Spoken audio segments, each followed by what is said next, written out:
How are you guys doing? It is Wednesday, September 2nd, 2020, out here in this quarantine. I'm James Sims, and for this episode of The Elite, I'm going to take you through playoff basketball and, of course, a really big day of baseball, along with what's going on in the hockey and the WNBA bubble. First, I'm going to start with the NBA because, of course, those playoffs are going on right now. And in Game 2 of the Eastern Conference semifinals, the 3-seed Boston Celtics were able to beat the second seed Toronto Raptors, 102-99 in a very, very close game that went down to the very, very last possession. And like I said, the Celtics would get the win here. And they take a 2-0 series lead, which moves them 2 wins away from clinching a spot in the Eastern Conference Finals against the winner of the Bucks or the Miami Heat. All right, so in this game for the Toronto Raptors, Serge Ibaka will come in big off the bench with 17 points, 9 rebounds, 2 assists, and 2 blocks in 27 minutes. He shot 7 for 12 from the field. Out of the starters, their elite power forward, Pascal Siakam, would finish 17 points, 8 rebounds, 6 assists, 3 steals, and a block in 43 minutes as he shot 6 for 16 from the field, 1 for 4 from 3, and he made all 4 of his free throws. Kyle Lowry, their point guard, would finish with 16 points, 5 rebounds, 7 assists, and 4 steals. He shot 5 for 16 from the field, 0 for 7 for 3 from the day. Fred VanVleet, their shooting guard, in 43 minutes, finished with 19 points, 5 rebounds, and 7 assists, along with a steal and a block. He shot 8 for 22 from the field, 3 for 12 from 3.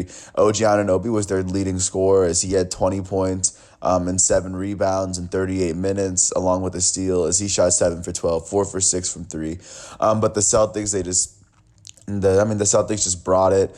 Off the bench, Robert Williams III, their center, had 11 points and 4 rebounds, along with a block for the day in 18 minutes. Out of the starters, their shooting guard, Jaylen Brown, would finish with 16 points, 8 rebounds, and 2 assists, with 3 steals and 2 blocks for the night as he shot 5 for 13 in 36 minutes. Their elite point guard, Kemba Walker, would finish with 17 points, 6 rebounds, and 4 assists as he shot 6 for 18 from the field in 38 minutes. He shot 1 for 8 from 3, but he made 4 of his 5 free throw attempts.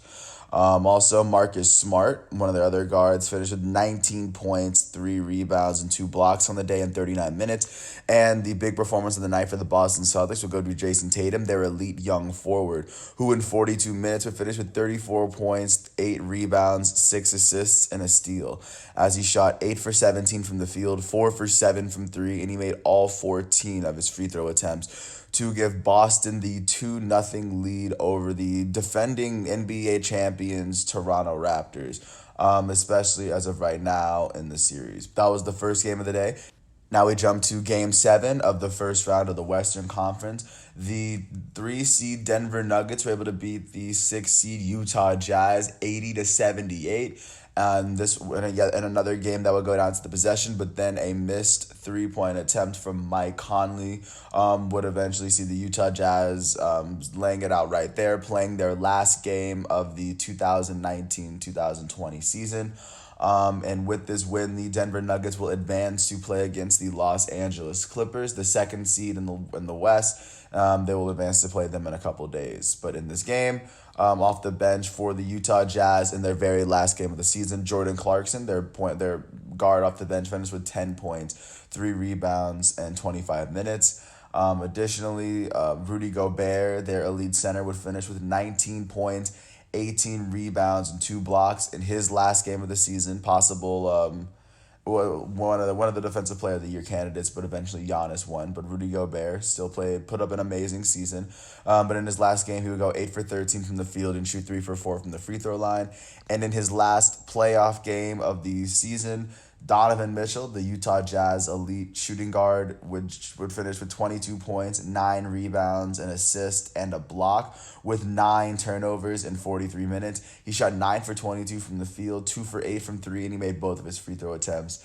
And jumping to the Denver Nuggets, off the bench, Michael Porter Jr., their young forward, would finish with 10 points, 9 rebounds, and 2 assists as he got all 10 of those points in the first half. He shot 3 for 7 from the field, 1 for 3 from the 3-point line, and he made 3 of his 5 free throw attempts. And out of the starters, their now elite point guard, I would say, Jamal Murray, finished with 17 points, 2 rebounds and 4 assists, and he shot 7 for 21 from the field. In the Denver Nuggets, their big performance would come from their elite center, Nikola Jokic, who would finish with 30 points, 14 rebounds, and 4 assists in 39 minutes. He shot 12 for 23 from the field, 2 for 5 from 3, and he made all 4 of his free throw attempts. And with this win, like I just said, the Denver Nuggets have officially ended this series, and they will advance to play the Los Angeles Clippers in a hard-fought series. Couple things to note about this series. First off, Donovan Mitchell and Jamal Murray now have set records for the most 3-point attempts made in a playoff series.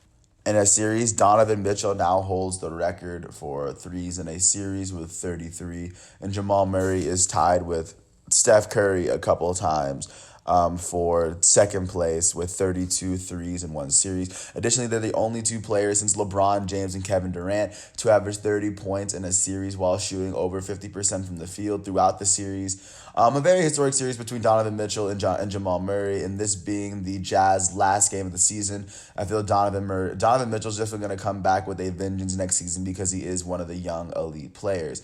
And as of right now, with the Utah Jazz being eliminated, there are now 9 teams remaining in the NBA playoffs.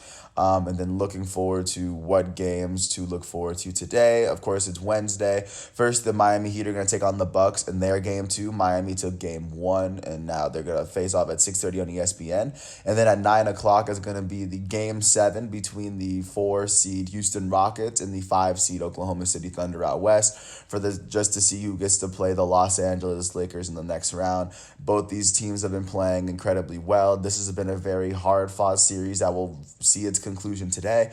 And once that series is over, I'll give a preview for the NBA semifinal round of the playoffs on Friday. But with that said, I'm going to jump to the WNBA bubble in Bradenton, Florida, to show you what's going on out there with that season. First off, the Connecticut Sun they beat the New York Liberty 70-65 to give the Liberty their 14th loss in their first 16 games of the season. DeWanna Bonner finished with 27 points and 12 rebounds to give the Sun their 8th win of the season. Additionally, the Atlanta Dream were able to beat the Indiana Fever last night 102-90, led by their guard Courtney Williams, leading the way with 22 points, 6 rebounds, and 4 assists to give the Dream their 4th win of the season.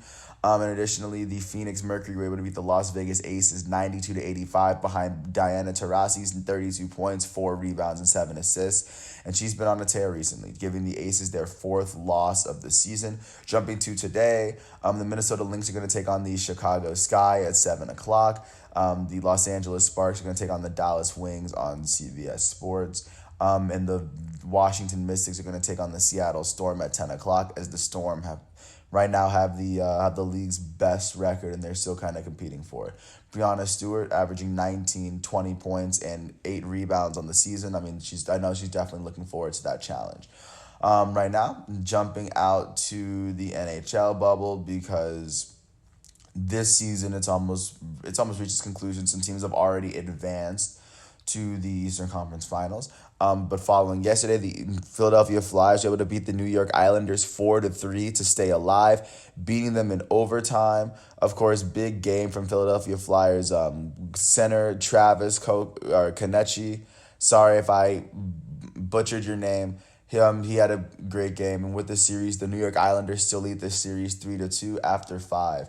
And additionally, the Vancouver Canucks were able to keep their head above water as they were able to beat the Vegas Golden Knights 2-1 after scoring a goal in the third to put them up. Great overall game from Vancouver goalie Thatcher Demko.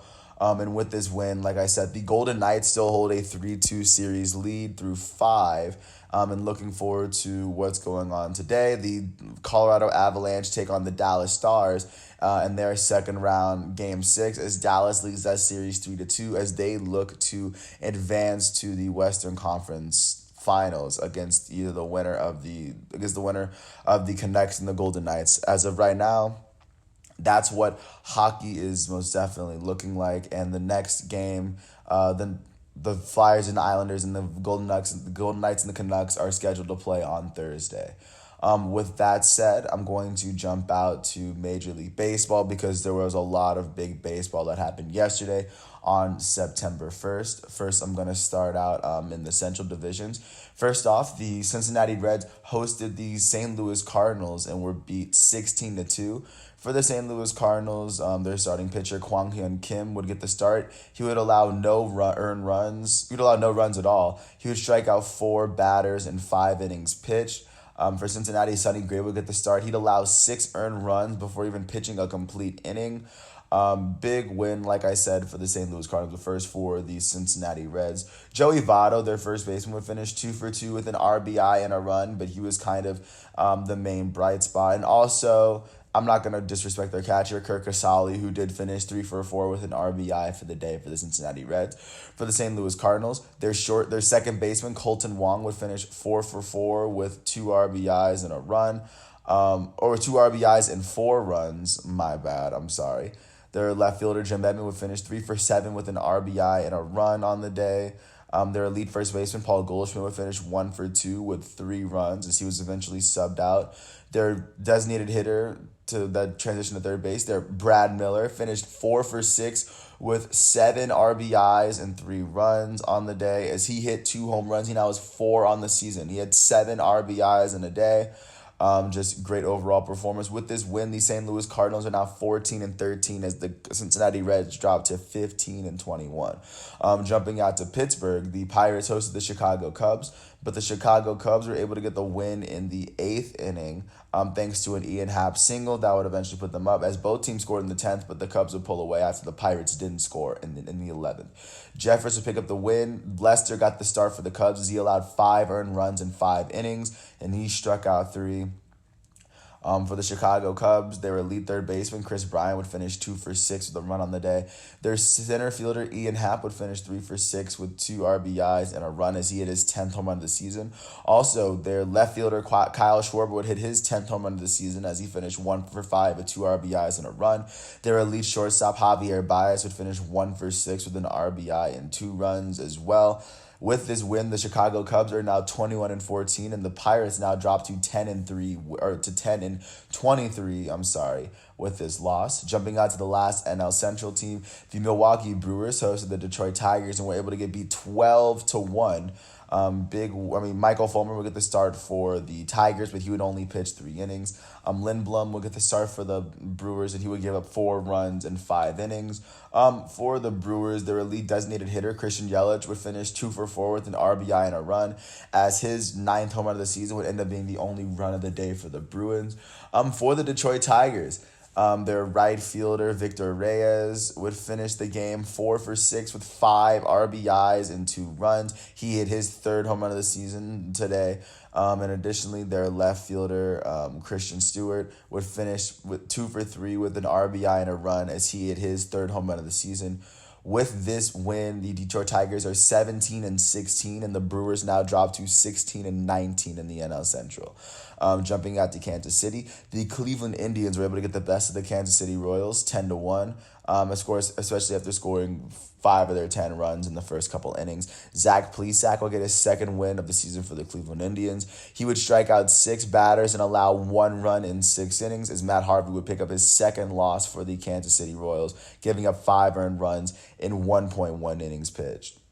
For the Kansas City Royals, Hunter Dozier would finish 1 for 4 with an RBI and a run as he hit his 4th home run of the season. That was the only run of the day for the Royals. For the Cleveland Indians, their third baseman, Jose Ramirez, would finish 2 for 3 with 2 RBIs and a run as he hit his 8th home run of the season. Additionally, their elite shortstop, Francisco Lindor, would hit his 6th home run of the season as he went 2 for 5 with 2 RBIs and a run for the day for the Cleveland Indians. Additionally, their catcher, Roberto Perez, would finish 2 for 4 with 3 RBIs and a run on the day. With this win, the Cleveland Indians are 22-14, and with this loss, the Royals are 14-22. Jumping out to the last Central game, the Minnesota Twins hosted the Chicago White Sox and were able to beat them 3-2 after the White Sox got the first 2 runs of the day off of an Eloy Jimenez base-clearing double. And following that, the Twins were able to rally, scoring a run in the 5th, 6th, and 7th inning to give them the win. Talbar will get the win for the Minnesota Twins. Keuchel will get the start for the Chicago White Sox. He'd allow 1 run in 5 innings, striking out 4, but once again, the Twins would come back and win. For the White Sox, their shortstop, Tim Anderson, would finish 3 for 4 with a run on the day. Eloy Jimenez, their left fielder, would finish 1 for 4 with the 2 RBIs of the day for the Chicago White Sox. For the Minnesota Twins, their designated hitter, Nelson Cruz, would finish 3 for 3 with a run on the day. Byron Buxton, their center fielder, would finish with an RBI. Same with their pinch hitter, Arias. With this win, the Twins are 21-16, and with this loss, the Chicago White Sox are 22-14. Now jumping out to the West, because of course, we started off with the East last time. Let me jump out to the West.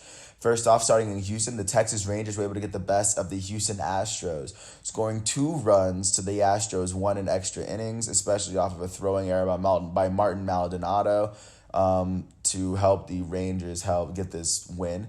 The win would go to their reliever, Jonathan Hernandez, who now has 5 wins on the season for the Texas Rangers, who pitched 2 innings and allowed no runs, allowed 2 hits in those innings. For the Houston Astros, Valdez would get the start. He'd allow 3 runs, and he struck out 8 in 7 innings, but he would get no decision after all. Their elite second baseman, Jose Altuve, would finish 3 for 5 with 2 runs on the day. Their left fielder, Michael Brantley, would finish 2 for 4 with 4 RBIs and a run as he hit his second home run of the season in the 7th inning. And he was kind of the only one really getting it going for the Astros. And then jumping out to the Texas Rangers, their third baseman, Isaiah Kiner-Falefa, would finish the day 3 for 5 with 2 runs. Additionally, Joey Gallo, their right fielder, would go 0 for 4 with a walk on the day. Elvis Andrus and Solak and Guzman will get the 3 RBIs for the Texas Rangers that they need. With this win, they are 13-21. With this loss, the Astros are now 19-15. Jumping out to Colorado, the Colorado Rockies hosted the San Francisco Giants, and so far the Giants put up the most runs that a team has put up in a season this year, as they beat the Rockies 23-5. For the Rockies, Gray would get the start. He would give up 7 runs in 2.2 innings. Additionally, one of their other relievers, Jairo Diaz, would give up 7 runs in 0.2 innings for the Colorado Rockies. Kevin Gausman would get the win for the Giants, as he would allow 2 earned runs in 5 innings pitched. For the Colorado Rockies, their elite third baseman Nolan Arenado would finish 0 for 2 with a walk on the day. Tapia would finish with 2 RBIs as he finished 1 for 4. And then Hampson, their shortstop, Garrett Hampson, would finish with his second home run of the season as he finished 2 for 4 of the day with 2 RBIs and 2 runs. He had 2 home runs on the day for the Rockies. But, of course, it was overshadowed by the San Francisco Giants, who in their 18th win, they would be led by their left fielder, Alex Dickerson, who on the day would finish 5 for 6 with 6 RBIs and 5 runs for the day. He had 3 home runs to now finish his total at 7 for the day. Evan Longoria, their third baseman, would finish 2 for 5 with an RBI and a run. Brandon Belt, their first baseman, would finish 3 for 3 with 3 runs. Their shortstop, Brandon Crawford, would finish 3 for 6 with 6 RBIs and 3 runs, and he had a very, very big game as he hit his 4th home run of the season. Joey Bart would finish 3 for 5 with an RBI and 2 runs. Big overall win for the Giants. It's like I said, they're now 18-19 on the season, and the Colorado Rockies with this loss are now 17-19 on the season after at one point having the best record in the West. Jumping out to Dodger Stadium, the Los Angeles Dodgers were able to beat the Arizona Diamondbacks 6-3 to jump out to 27 wins. They still lead the major league in wins. Julio Urias would pick up his 3rd win of the season for the Dodgers. He struck out 5 and allowed 1 run in 6 innings pitched. For the Arizona Diamondbacks, their shortstop Nick Ahmed would finish 1 for 4 with 2 RBIs and a run, as he hit his 4th home run of the season. And additionally, their catcher, Carson Kelly, would finish 1 for 3 with an RBI and a run as he hit his second home run of the season. For the Los Angeles Dodgers, in addition to Urias picking up the win and Kenley Jansen picking up his 10th save of the season, their elite right fielder, Mookie Betts, would finish 0 for 4 with a run on the day. Their shortstop, Corey Seager, would finish 1 for 3 with a run and 2 walks on the day. AJ Pollock, their designated hitter, would finish 2 for 5 with a run. With Chris Taylor's 2 for 4 outing where he finished 2 for 4 and a run. The Dodgers, like I said, are now sitting at 27-10, and the Arizona Diamondbacks now fall to 14-22. But with that said, I believe those are all the games out west because the Oakland A's and the Seattle Mariners got postponed. I imagine it was due to weather. But last but not least, jumping out to the east, starting out in Miami, the Miami Marlins hosted the Toronto Blue Jays and were able to beat them 3-2 to get their 16th win of the season. For the Toronto Blue Jays, their elite designated hitter Vladimir Guerrero Jr. would finish 2 for 4 on the day.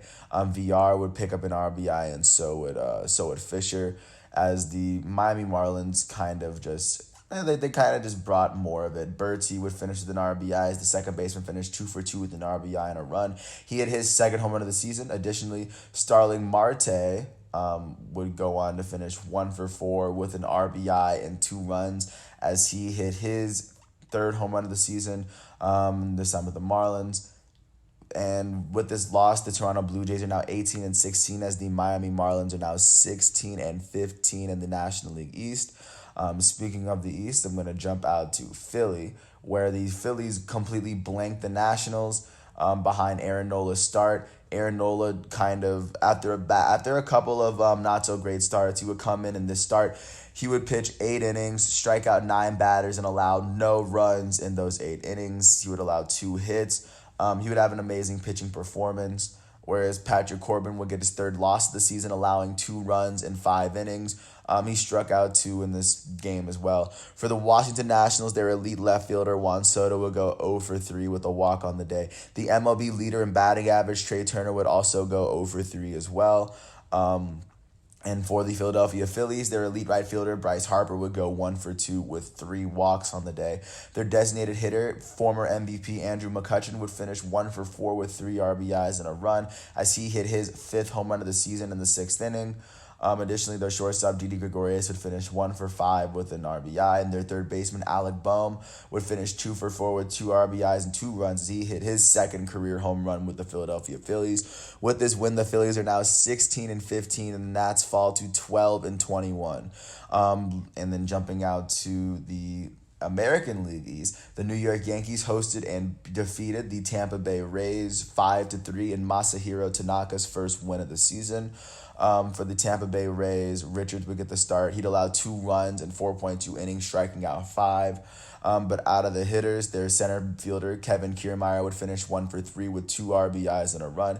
And their shortstop, Willie Adames, would finish 3 for 3 with an RBI and a run against Masahiro Tanaka and the Yankees bullpen. Arnoldus Chapman will get his first save of the day as well. Out of the hitters, their second baseman, DJ LeMahieu, would finish 2 for 4 with 2 RBIs and 2 runs as he hit 2 home runs in the game both of them off of Richards. He's now sitting on 4 home runs on the season. Their first baseman, Luke Voit, would finish 2 for 4 with an RBI, and he's been hitting incredibly well this season. With this win, the Yankees are now 20-14, and with this loss, the Tampa Bay Rays are now 25-12 in the American League East. Also jumping out to see how the Yankees rivals did, the Boston Red Sox were beaten at home in Fenway. They lost to the Atlanta Braves 10-3 in Ian Anderson's second career win and his second career start for the Atlanta Braves. For the Boston Red Sox, Weber would get the start. As the Boston Red Sox starter, Ryan Weber would allow 2 runs in 4 innings, striking out 2 batters. Additionally, their right fielder, Alex Verdugo, would finish 2 for 5 with an RBI and a run. Rafael Devers would finish 1 for 3 with an RBI, as Xander Bogaerts finished 1 for 4 with a run.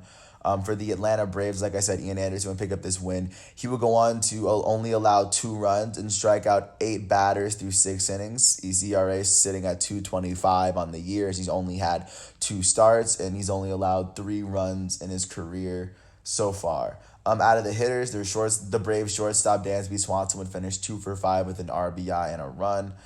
Also, the Atlanta Braves elite first baseman Freddie Freeman would finish 1 for 3 with an RBI and 2 runs on the day for the Atlanta Braves. He's batting as his batting average is now sitting at 314. As his bat has been heating up this season. Amazing performance from Atlanta Braves designated hitter Marcell Ozuna, who would finish 3 for 5 with 6 RBIs and 3 runs, as he hit 3 home runs in Fenway. He now has 11 home runs on the season, and he's now sitting on 29 RBIs on the season. Additionally, the Atlanta Braves third baseman Austin Riley would finish 2 for 5 with an RBI, and their catcher Travis d'Arnaud would finish 3 for 5 with a run on the day. With this win, the Atlanta Braves are now 21-14 in the NL East, and with this loss, the Red Sox dropped to 12-24. Jumping to Baltimore, of course, for the last game of the day. The Baltimore Orioles were able to beat the New York Mets 9-5 to get their 16th win of the season. The win would go to Eshelman, the relief pitcher, after Wojciechowski would allow 3 runs in 5 innings, striking out 5. And Gerardo would get the start for the New York Mets. He'd allow 5 runs in 4 innings. Out of the Mets, their elite designated hitter, Pete Alonso, would go 0 for 3 with an RBI on the day. Their second baseman, their future Hall of Famer, Robinson Cano, would go 2 for 4 with an RBI and a run for the Mets. And Jeff McNeil, their left fielder, would go 3 for 4 with a run on the day. For the Baltimore Orioles, their right fielder, Anthony Santander, would finish 2 for 4 with 3 RBIs and a run. As Santander hit his 11th home run of the season. Big game for him. Their first baseman, Renato Nunez, would finish 2 for 5 with 4 RBIs and 2 runs. A lot of great hitting today, and with this win, the Orioles are now 16-19, and the Mets now drop to 15-21 in their division. And with that said, I'm just gonna fill you in on how today's baseball schedule is looking with everything going on, because today is Wednesday. I know a lot of series are wrapping up. But first, to start off, the Logan Webb from the San Francisco Giants is going to take on Kyle Freeland of the Colorado Rockies, as their matchup is at 3 o'clock today. Michael Wacha looks to get his second win of the season for the New York Mets as they take on the Orioles at 4:05. Hyunjin Ryu looks to get his third win of the season against Sixto Sanchez and the Marlins at 6:40. Kyle Hendricks looks to get his fourth win of the season as the Cubs take on the Pirates at 7:05.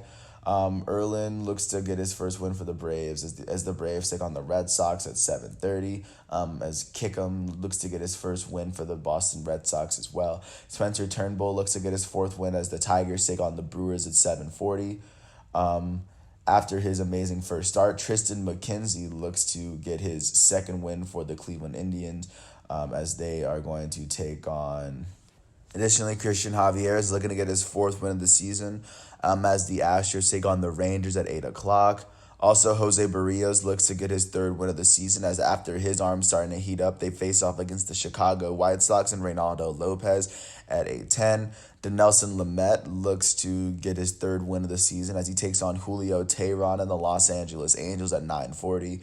And Walker Buehler looks to get his second win for the Dodgers as he takes on Zach Gallen and the Arizona Diamondbacks at 9:40. And the A's and Mariners that game has been postponed. But with that all said, that's everything that's happened yesterday on Tuesday, September 1st, and everything to look forward to today on Wednesday, September 2nd, 2020. Once again, this is The Elite. I'm James Sims. I want to thank you once again for hearing my piece, and peace out.